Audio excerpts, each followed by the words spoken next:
उसके बाद जब उसके मुताबिक नतीजा लेने आरओ के पास जा रहे हैं तो आरओ नतीजा नहीं दे रहा। और भाई नतीजा क्यों नहीं दे रहे?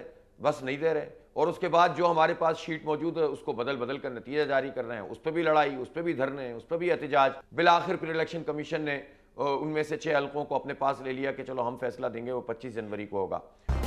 सब्सक्राइब करें और बेल दबाएं ताकि कोई खबर रह न जाए। सबसे पहले हाफिज साहब आपको मुबारक हो कि आपने बड़ी कामयाबी हासिल की है कराची में। ऐसा दिखाई तो नहीं देता था कि इतनी बड़ी कामयाबी आप इस तरह हासिल कर देंगे, क्योंकि जो एक बंदोबस्त नजर आ रहा था या जो हमने देखा कराची में जिस तरह का इलेक्शन, उसके बाद अपोजिशन में रहते हुए इतनी बड़ी तादाद में कामयाबी हासिल करना ये वाकई में एक मुश्किल चीज़ है। अब इस वक्त हाफिज साहब क्योंकि बहुत सारी दोबारा गिनती हो रही है और रिकाउंटिंग भी हो रही है, आप भी गए हुए हैं मुख्तलिफ मामलात को लेकर इलेक्शन कमीशन के पास, पीटीआई भी गई हुई है, पीपल्स पार्टी के लोग भी वहाँ पे हैं, लड़ाई झगड़े एहतजाज भी हो रहे हैं बहुत सारी जगहों पे, कारकुन भी गुस्से में है कि वोट डाले और पड़े नहीं। तो अभी इस वक्त सीट्स की सिचुएशन क्या है? क्या वही हम समझें जो इलेक्शन कमीशन ने पहले एक नोटिफिकेशन दिया हुआ है, या जो तब्दीली हुई है? कुछ लोग पाकिस्तान तहरीक इंसाफ के क्लेम कर रहे हैं कि उनकी 6-7 बढ़ गई हैं, आप लोग क्लेम कर रहे हैं आपकी भी बढ़ गई हैं, पीपल्स पार्टी वाले परेशान हैं, उनको लगता है उनकी कुछ कम हुई है। तो एक्चुअली सिचुएशन अब है क्या सीट्स की? बहुत शुक्रिया इमरान आपके इतने नेक जज्बात का। वाकई ये बहुत मुश्किल काम था कि किसी तरह मतलब कहते हैं ना कि आप हाथ डालकर कोई नतीजा हासिल कर लें किसी के मुंह में से। इलेक्शन करवाना ही बहुत मुश्किल काम हो गया था और उसके लिए जितना लड़ना पड़ा है पूरे साल आपने देखा होगा, और आखिर वक्त तक कन्फ्यूजन रखा गया, आखिर वक्त तक इबाहम, महलाती साजिशें, और बहरहाल इलेक्शन हो गया। इलेक्शन हो गया, दायरे जो कुछ इलेक्शन में होता है और पूरा बंदोबस्त किया हुआ होता है, अल्टरनेट उन्होंने वो सब किया हुआ था, हमने उसको भी हज़म कर लिया। उससे पहले हल्काबंदियाँ थीं, उसको भी हज़म कर लिया कि इलेक्शन तो हो किसी तरह, 2.5 साल से तो करा ही नहीं रहे। फिर 5 बज गए तो उसके बाद हुआ कि जनाब फॉर्म 11 और 12 नहीं मिल रहे, जो नतीजा हमने हासिल कर लिया वो दे ही नहीं रहे। 3-3, 4-4 बजे तक इलेक्शन कमीशन को कह रहे हैं, ख़त लिख रहे हैं, फ़ोन कर रहे हैं, फिर उनकी तरफ से नोटिफिकेशन आया प्रिजाइडिंग अफसरों से, बमुश्किल तमाम जो है हमें 11 और 12 फॉर्म हासिल किए। उसके बाद जब उसके मुताबिक नतीजा लेने आरओ के पास जा रहे हैं तो आरओ नतीजा नहीं दे रहा। और भाई नतीजा क्यों नहीं दे रहे? बस नहीं दे रहे। और उसके बाद जो हमारे पास शीट मौजूद है उसको बदल बदल कर नतीजा जारी कर रहे हैं, उस पर भी लड़ाई, उस पर भी धरने, उस पर भी एहतजाज। बिलाखिर फिर इलेक्शन कमीशन ने उनमें से 6 हल्कों को अपने पास ले लिया कि चलो हम फैसला देंगे, वो 25 जनवरी को होगा। अब इस वक्त जो पोजीशन है, जो लास्ट इन्होंने अनाउंस किया था वो किया था कि जनाब हमारे 86 और उनके 93, जबकि उसके बाद 9 हल्के ऐसे थे जिनका नतीजा तब्दील किया गया था।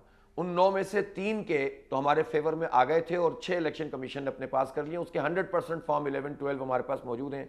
लीड भी 4-4, 5-5, 6 हज़ार की है। इंशाल्लाह वो सीटें क्लियर हो जाएंगी।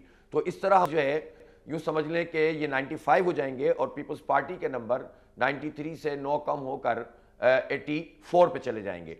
जब इन्होंने इस तरह का देखा तो फिर उन्होंने एक और काम शुरू किया, और वो ये किया कि रिकाउंटिंग के नाम पर पहले से बंदोबस्त किया हुआ था, और रिकाउंटिंग और उसके बाद थैले खुले हुए मिलना और डबल स्टैम्प करना और जीती हुई सीटों को हरवाने का बंदोबस्त शुरू करना। ये काम हमारे साथ भी हुआ और ये काम पीटीआई के साथ भी हुआ। बहरहाल हमने दोनों के लिए आवाज़ उठाई। मुझे अच्छा लगा कि जिस दिन इलेक्शन हुआ उस दिन पीटीआई के दोस्तों ने हमारे मैंडेट को तस्लीम भी किया और हमारी गैर मशरूत हिमायत का ऐलान भी किया।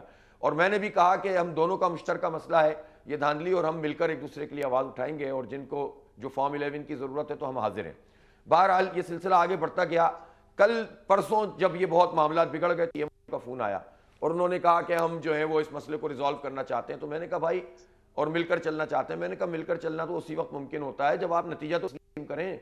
जब आप हमारा मैंडेट ही नहीं मानते हैं, हम जीत गए हैं, हमने वोट भी ज़्यादा हासिल किए हैं, हमने सीटें भी ज़्यादा हासिल की हैं, और आप जब सब कुछ करने के बाद सब कुछ हो गया तो आप नतीजा बदल दें, तो ये नहीं होगा। बहरहाल फिर उनकी तरफ से वही 1 आध दिन और लगा कि सईद गनी आए, तो हमने कोई बात नहीं की सिवाय इसके कि हमने कहा नतीजा ठीक करें, पहले आप अपना जेस्चर ठीक करें, फिर उसके बाद हम कोई बात शुरू करेंगे। और उन्होंने फिर बिलाखिर ये कहा अपने लोगों से कि भाई जो काउंटिंग के लिए अब डाला हुआ है वापस ले लें।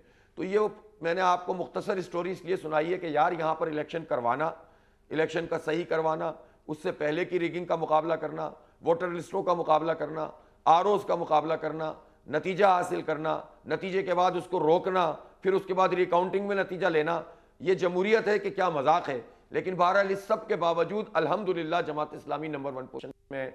मैं अल्लाह ताला का शुक्र अदा करता हूँ, हमारे कारकुनों की मेहनत है, और आप इस बात के गवाह हैं कि जब मैं 29 दिन का धरना अपने लोगों के साथ देकर बैठा हुआ था, मैं भूला नहीं हूँ, आपने कहा था कि जमात इस्लामी इस वक्त शहर को लीड कर रही है। बस अल्लाह ने हमें हौसला दिया और हमने वाकई लीड करके दिखाया।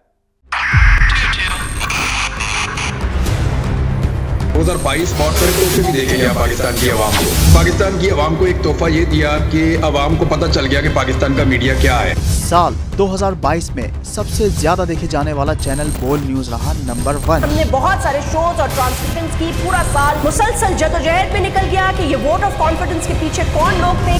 तोड़े रेटिंग के सभी रिकॉर्ड। सोशल मीडिया पर भी सबसे ज्यादा तेजी से 2.4 बिलियन व्यूज का संगे मील अबूर किया। एंकर्स को भी आवाम में सबसे ज्यादा मकबूलियत मिली और सोशल मीडिया पर भी बोल रहा सब पर भारी।